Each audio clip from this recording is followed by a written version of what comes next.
वाकया से मैं शुरू करता हूँ। बिहार में आप बुलडोजर चला रहे हो, आप गरीबों पर जुल्म कर रहे हो, आप बात करते हो राष्ट्रवाद की, मानवतावाद आपके जीवन में नहीं है। आप इकोनॉमी की बात नहीं करते हो, आप एजुकेशन की बात नहीं करते हो, आप वाटर की बात नहीं करते हो, आप प्रदूषण की बात नहीं करते हो, आप रुपया की बात नहीं करते हो, आप शेयर मार्केट की बात नहीं करते हो, आप एसके की बात नहीं करते हो, आप स्टार्टअप की बात नहीं करते हो, आप स्वास्थ्य की बात नहीं करते हो। बहुत बहुत धन्यवाद सभापति महोदया जी, मैं धन्यवाद देता हूँ। रविन्द्रनाथ टैगोर की एक वाक्य पहले मैं शुरू करता हूँ। रविन्द्रनाथ टैगोर ने संकीर्ण राष्ट्रवाद पर सवाल उठाया था। मैडम मैक नहीं बजे, mic mic mic mic mic on है, आप जल्दी खत्म कीजिए। देशभक्ति को मानवता पर विजय प्राप्त करनी चाहिए। उन्होंने विश्व बंधुत्व पर जोर दिया और प्रसिद्ध रूप से कहा, देशभक्ति हमारा अंतिम आध्यात्मिक आश्रय नहीं हो सकती, मेरी शरण मानवता से है। उन्होंने सच्ची आज़ादी के बारे में सवाल उठाए और पूछा, क्या आप अस्वस्थ हैं, क्या आप स्वतंत्र हैं, क्या आप खुश हैं, और लोगों की सच्ची आज़ादी के लिए संकीर्णता से ऊपर उठने की चुनौती उन्होंने दी। टैगोर की देशभक्ति की दृष्टि जो अमार सोनार बंगला जैसी कविता में दिखाई देती है कि भारत की आध्यात्मिकता, महानता और मानवीय संबंधों पर केंद्रित थी, न कि राजनीति पर। उन्होंने दूसरी बात 100 वर्ष पहले कहा था कि हमें बंगाल का इतिहास सही, अन्यथा बंगाली बच नहीं पाएंगे।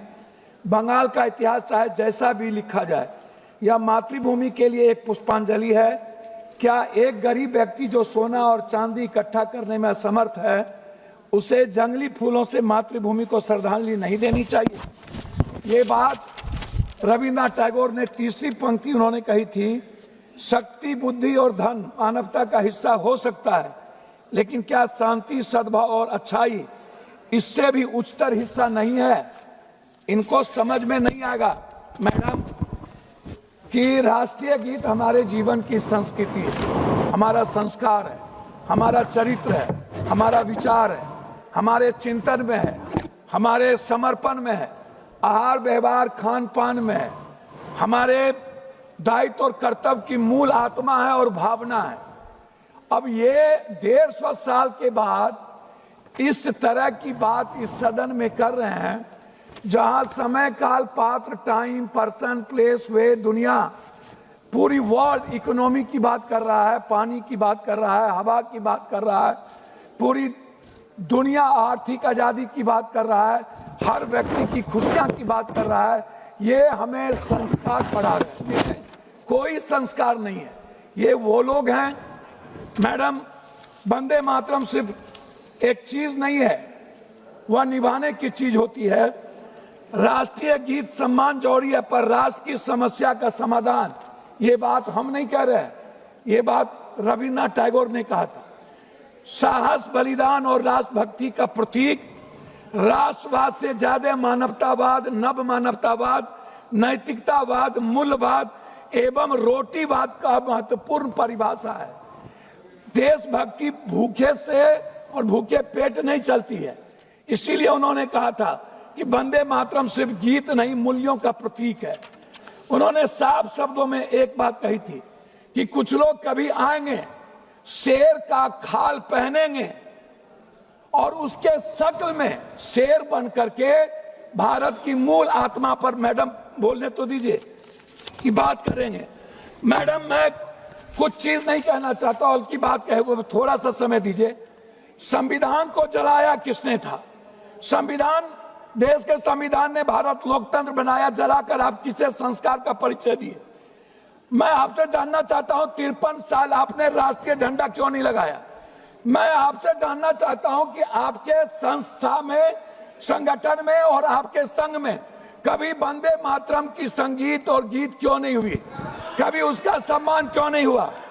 मैं लाखों, दूसरी बात मैं आपसे एक बात कहना चाहूंगा, जब पूरा दुनिया, आप जो आज यहाँ अपनी कमियों को ढांकने के लिए, मैडम 2-3 कमियों को ढांकने के लिए आप छुपाने के लिए जो ये 150 साल के बाद जो पूरी दुनिया जिसका सम्मान करती है, पूरा राष्ट्र जिस सच्चाई के रास्ते चलता है, आप जिनको आप एक बात बताइए, आजादी के वक्त आप कहां थे? नेहरू जी 10 साल जेल में रहे, मिट्टी पर रहे।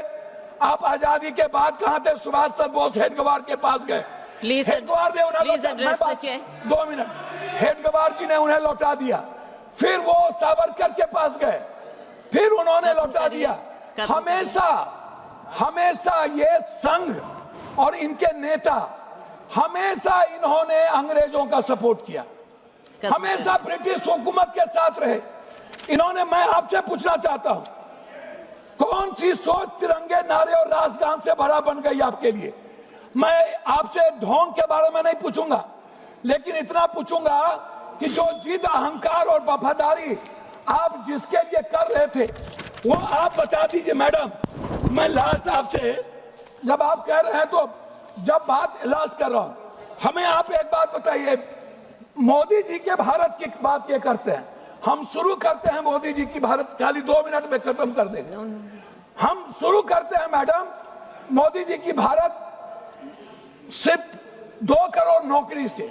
हम शुरू करते हैं जो वर्तमान में आज भारत का हर व्यक्ति बंदी बना हुआ है, करोड़ों लोग। इंडिगो को आप देख लीजिए, पूरा भारत गुलाम बन चुका है मैडम।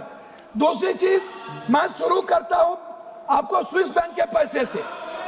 मैडम 2 मिनट, मैं शुरू कर, मैडम 2 मिनट, मैं शुरू करता हूँ स्विस बैंक। 2 मिनट, आपको ज्यादा समय मैडम दे 2 मिनट, मैडम 2 मिनट। मैं शुरू करता हूँ डॉलर से, मैं शुरू करता हूँ नोटबंदी से, खत्म करिए। मैं शुरू करता हूँ जीएसटी से, मैं शुरू करता हूँ शुरू नहीं, खत्म कीजिए। मैं शुरू करता हूँ किसान की आत्महत्या से, मैं शुरू करता हूँ बिहार में आप बुलडोजर चला रहे हो, आप गरीबों पर जुल्म कर रहे हो, आप बात करते हो राष्ट्रवाद की, मानवतावाद आपके जीवन में नहीं है। आप इकोनॉमी की बात नहीं करते हो, आप एजुकेशन की बात नहीं करते हो, आप वाटर की बात नहीं करते हो, आप प्रदूषण की बात नहीं करते हो, आप रुपया की बात नहीं करते हो, आप शेयर मार्केट की बात नहीं करते हो, आप स्किल की बात नहीं करते हो, आप स्टार्टअप की बात नहीं करते हो, आप स्वास्थ्य की बात नहीं करते हो, आप बात करते हो कब्रिस्तान, ईद, बकरीद, आप बात करते हो नफरत की, आप नफरत पैदा करते हो। संबित पात्रा जी। इसी तरह देश और दुनिया की खबर सबसे पहले पाने के लिए अपने दोस्त, अपने भाई के चैनल को सब्सक्राइब करें, ज़्यादा से ज़्यादा शेयर करने की कोशिश करें। मिलते हैं नेक्स्ट वीडियो में।